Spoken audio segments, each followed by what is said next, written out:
Nestled in the Feather River Valley, where the Cascade Range meets the Sierra Nevadas, Graeagle is a small, charming town with a lot going for it. It started out as a lumber town called Davies Mill, but was named Graeagle in 1918, around the time the California Fruit Company bought Davies Holdings. In the 1950s, wooden fruit crates were abandoned for cardboard, and Harvey West bought the whole town. The town was kept as close to original as possible while being developed into what you see today with iconic red shops and immediate access to the beautiful Lakes Basin region with mountain biking, hiking, camping, fishing, and more. I'll get out and show you some of that as well. The Graeagle Schoolhouse, built in 1932, is a fun little antique store as well as a gift store.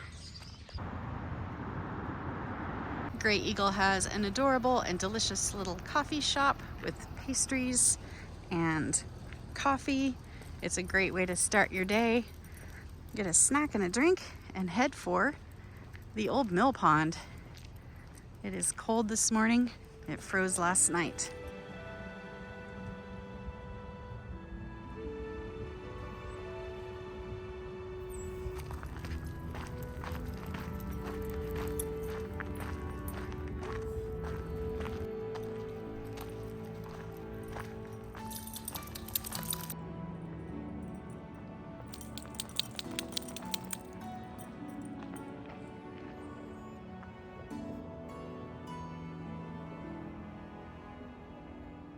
Here's a little piece of history of Graeagle.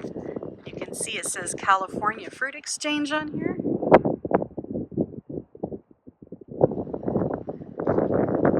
This is the Graeagle Dairy, built in 1927. Really cool.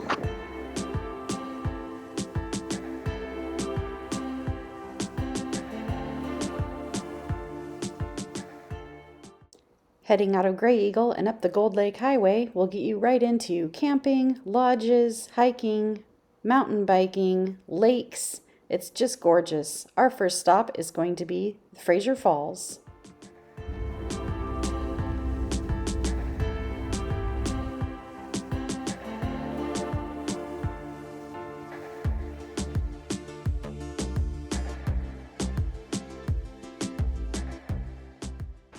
We are doing a little hike at Frazier Falls. There are a couple pit toilets here. A pretty hike. I believe it's actually paved all the way.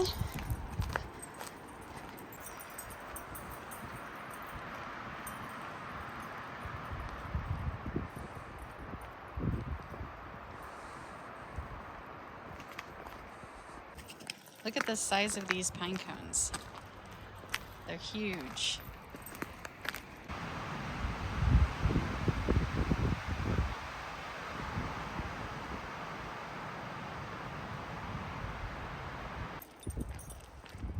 Well, it's a pretty good indication of what the falls are going to look like.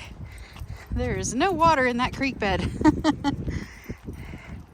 But there's a really pretty little bridge.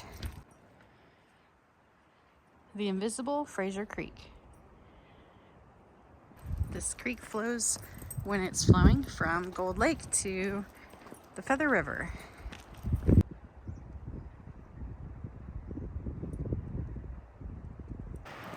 About a half mile in, and we are at the Frazier Falls Overlook.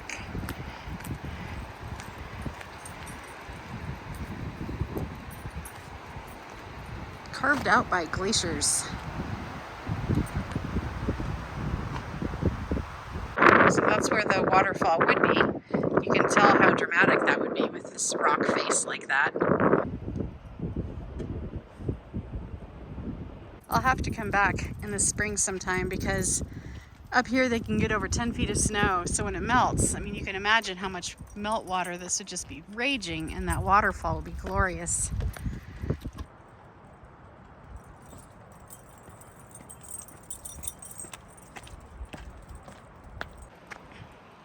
Dave is walking down to get a view of the falls.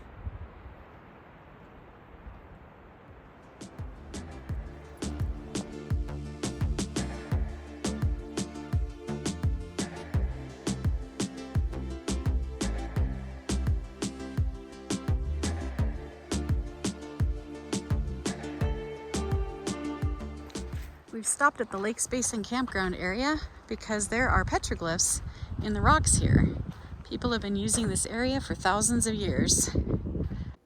This area was frequented by indigenous people such as the Washoe or Maidu, rich in hunting, fishing, and other natural resources. The Washoe or Maidu may have carved these petroglyphs. Unfortunately, they are horizontal, so elements and people have definitely worn them way down. You can barely make them out. I'm going to just take a drive through the campground, which is apparently open. And there are bear boxes.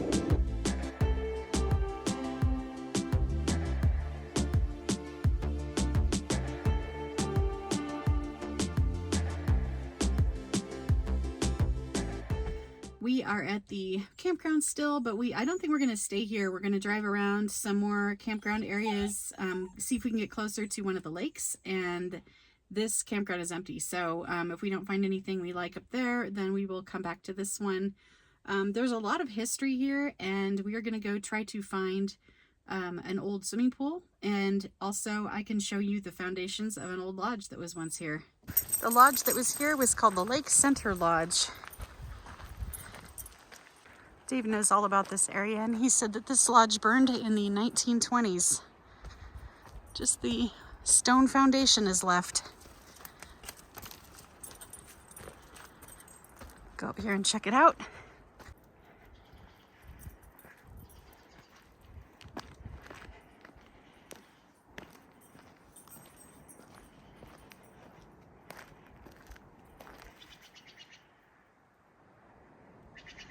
This would have been a beautiful place for a lodge.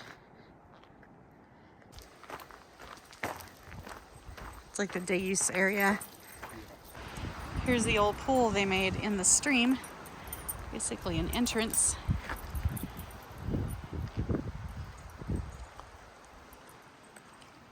How beautiful.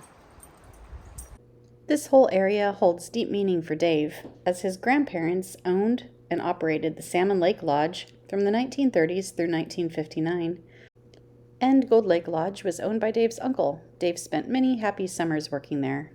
For another bit of Dave family trivia, the Sierra Buttes, which is the mountain we're looking at ahead, has a lookout at the top, and that's where his father proposed to his mother.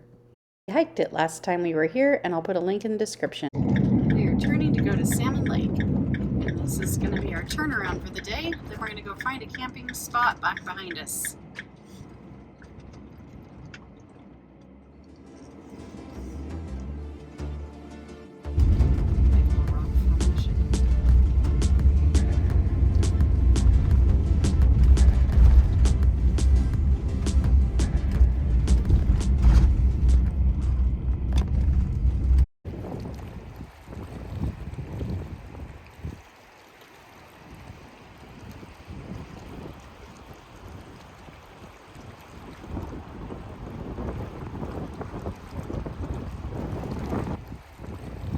You can just make out the Salmon Lake Lodge across the lake.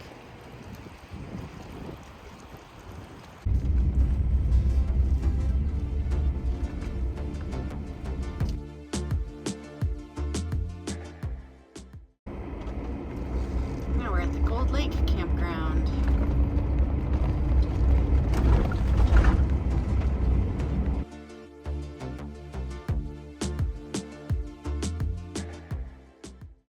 This was a primitive campground with pit toilets and a dirt road, but it had lake access. All of the camping is to the right, so everybody can access the lake all along the left there, which is pretty nice. We had the campground mostly to ourselves because it was the shoulder season. Well, it was a gnarly road, but we found one level, beautiful campsite right on Gold Lake. So all of these campsites are across the little dirt road from the lake. We'll get down there on the beach. Right now, I got a couple puppy dogs to feed. Here is Gold Lake, right across from our campsite.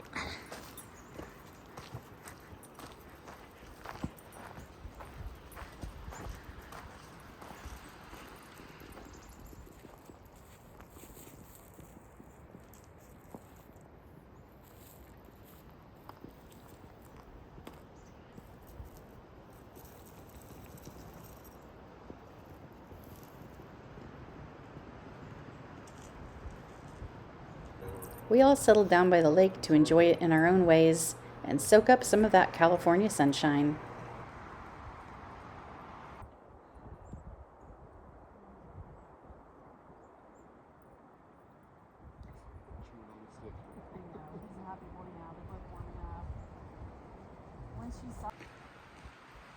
It wasn't long before the sun set behind the hills and the lake changed from blue to silver. We were toasty warm inside the van and enjoyed a little bit of rummy. Okay.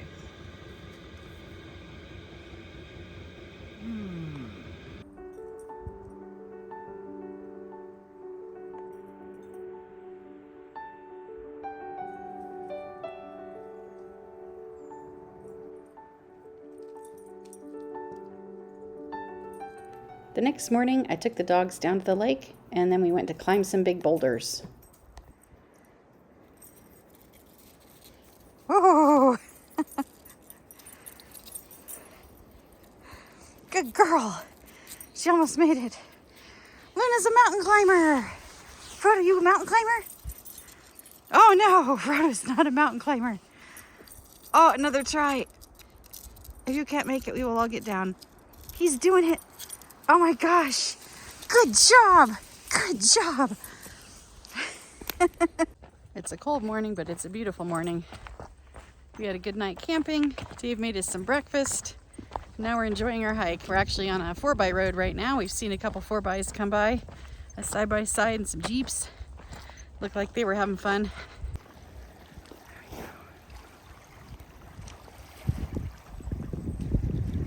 We're down at the other end of Cold Lake.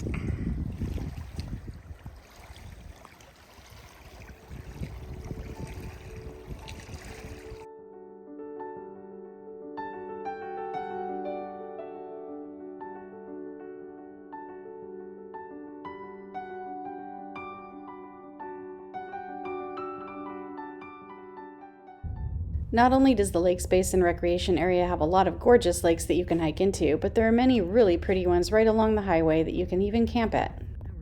We stopped at a few just to show you what they look like. This is the Snag Lake campground. It's a primitive campground, and these sites are pretty rough. Like, you're going to want to make sure you're not like coming in here in a mini.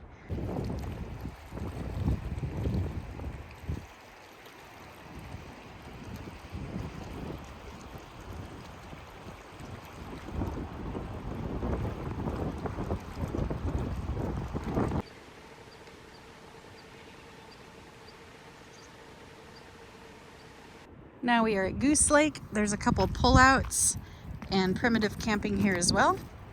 But you can see this is like a peninsula part of it. It's like surrounded by lake on both sides. Very beautiful. Some good fishing here. There's Dave.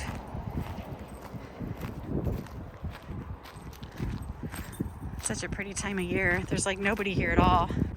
You do have to camp in designated spots. You get a fire ring and a bear box. But there are not any pit toilets here.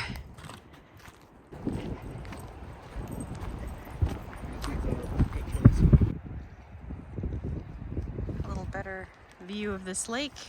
It's neat little rocks down there.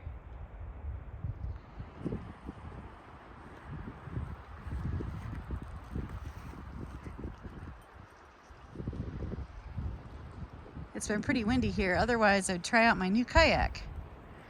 Great place to drop a kayak in. And in addition to the mountains and lakes, there are vast grassland valleys full of wildlife and wetlands to explore.